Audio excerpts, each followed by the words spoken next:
Good morning to you all, and it's a pleasure to be here. I'd like to thank Dr. Bharati for inviting me to be a part of this course.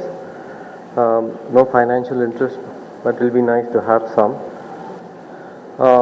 In terms of where we live, there's probably a higher incidence and prevalence of keratoconus, and that's something that we've noticed over the last 7 to 8 years, and it's something that we've brought public attention to, that we're getting a lot more younger patients who present with keratoconus. I guess the picture on the right and the left have very similar interventions. Both require similar managements. You need to stop the progression, stabilize the bulge. You need to improve the contour through intervention, and you need to have measurable results. Just for the record, that is not my photograph. And this is broadly how I approach keratoconus. It's a slightly busy slide, but I'll go over it slightly. If you have grade 1 to 3 keratoconus, if it's progressive, you've got regular astigmatism, you can basically still manage with a contact lens after collagen cross-linking. And if the myopic astigmatism is very high enough, you can still do a toric ICL. You can, in central cones, do an Intacs SK, and if that is secondary high myopic astigmatism, you can do ICL too. If it's irregular, you make it more regular with an Intacs SK and follow it up with collagen cross-linking as a single procedure or sequential, and you can still do a phakic lens at the second stage. But remember, for advanced grade 4 keratoconus with central scarring, with poor visual acuity, with contact lenses, DALK would be a better option.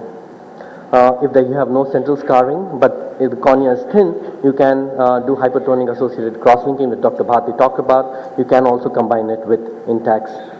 Broadly, the indications for Intacs include keratoconus, post-LASIK ectasia, PK, and even in PMD. Remember that PMD, the amounts of correction tend to be a lot lesser, though I don't have experience with using it for post-RK patients. How does it work? It basically displaces the corneal apex centrally. You have a prolate profile of the cornea, you reduce the optical aberrations, you improve the visual acuity, and basically contact lens tolerance. There are multiple options that are available for intracorneal rings, Kera rings, Ferrara rings, Mayo rings, Bisantis, and there are slight differences, but broadly the most commonly used ones are the Kera ring and the Intacs. They're broadly based on a similar principle where you put in PMMA rings in the optical zone at 5 and 6 millimeters, while the Intacs is put at 6 and 7. You have different optical zones, and with different variations you can customize it to the type of cone that you have. There have been a couple of studies comparing the aberrations and the effects. Both tend to be quite good. But Intacs might use a vacuum-based or a femto-based insertion and requires additional equipment. Kera ring, you can do a non-vacuum-based tunnel insertion, though the company requires you to attend a course. My experience have been broadly more with the Intacs, and you have two ones, which is basically 6 and 7 millimeter with slightly different shapes. The 6 is put at the SK is put at the 6 millimeter zone, and the hexagonal standard Intacs is put in the 7 millimeter zone, has less effect. This slide borrowed by Joseph Collin, where he's got almost about 8 to 9 years of follow-up of following Intacs. There are different nomograms which is based broadly on the sphere. You can get it from the suppliers, where you have the sphere in the cylinder, and depending on the type, amount of sphere in the cylinder, you select your segments. You can get symmetric or asymmetric depending on the type of the cone. Broadly, just as an outline, if you have central cones, you go with symmetric. Asymmetric segments are used for eccentric cones. There have been one study published from India, and though I don't follow that strictly, those give good broad outlines to start off. Similarly, the standard is at the 7 millimeter zone, though, but we find that the effect tends to be slightly lesser than you would do with an Intacs SK, so that would be my preferred Intacs option.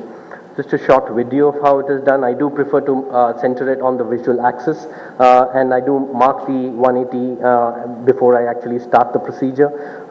Sorry.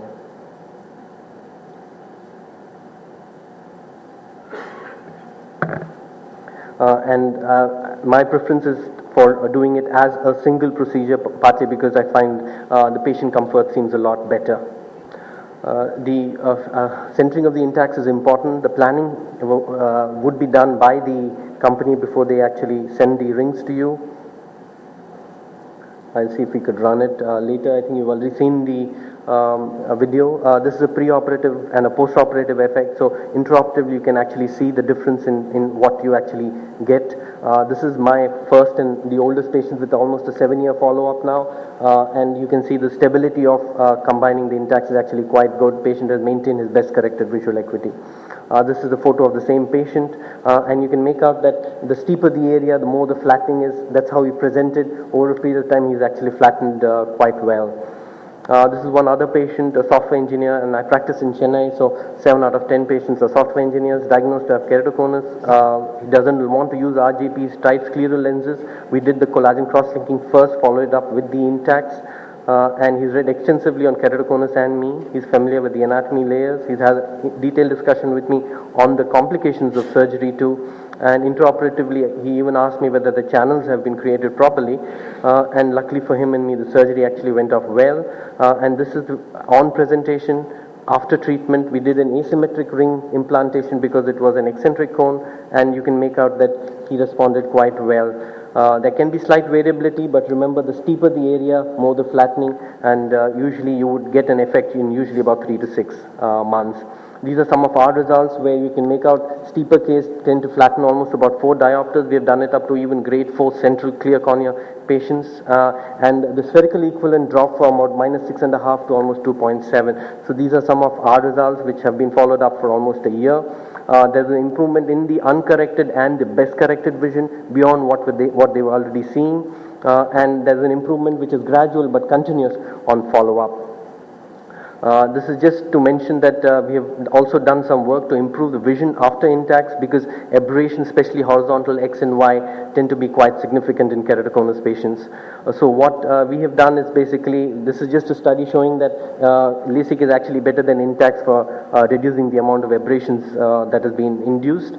And there are 2 basic options after Intacs. You could do an ICL Topolin PRK or a PRK alone, or you can use specialty contact lenses. This is one other patient. He's a marine engineer, so keratoplasty is not an option.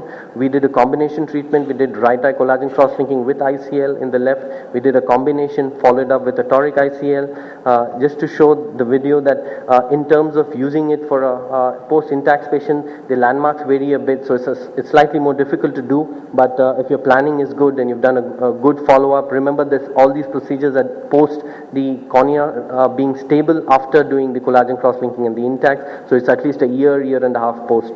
You can actually implant them quite well. Most of them respond well to this because there's a high myopic astigmatism that is residual. I did a PI because this was the older type of ICL, the V4B. This is follow-up photographs. You can make out the ICL post-collagen cross-linking and post-Intacs, and he still maintains 612, 6.9 vision. Just to show that you can even do Topolin PRK for post-Intacs, and this was at presentation. This is a doctor, a bilateral Intacs, and you could improve the quality of vision. You remember that you're trying to basically reduce the glare and the halos. Some of them respond quite well. In conclusion, Intacs is a successful surgical alternative in patients with keratoconus with an improvement in the uncorrected and the best corrected vision. Combination treatment with collagen cross-linking helps to enhance the effects, and it continues to improve on follow-up, and long follow-up indicates a continuity of the effect. Thank you for your attention.